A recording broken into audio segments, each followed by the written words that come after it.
are several things that you can do to help make your chlorine last as long as possible in the pool. And the number one thing that you can do is take away as much contamination as possible that your chlorine would otherwise have to break down. So chlorine is a very powerful sanitizer and it's a very powerful oxidizer. When it runs into contaminants, whether it's bacteria, algae, non-living contaminants, bather waste, whatever that is, in the pool, it will stop and break that down, regardless of what it is. But what we really want chlorine to do is kill bacteria. That's what sanitizing the pool is all about.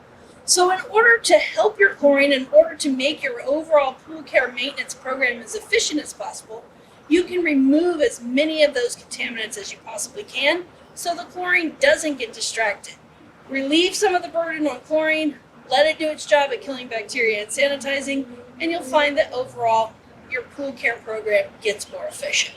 One more point I want to make is the addition of a preventative algicide. So your BioGuard dealer will tell you about the 3-step program, right? 1, you're going to sanitize. 2, you're going to oxidize. 3, you're going to add a preventative algicide.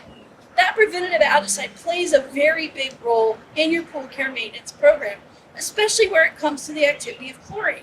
Chlorine's an algicide itself, right? It will very easily kill algae in the pool. But we don't want it to have to do that. We don't want to use up our chlorine-killing algae when we need it to kill bacteria. Adding a preventative algicide on a weekly basis will take care of the algae problem, again, relieving some of the burden on our chlorine and letting it focus in on killing bacteria.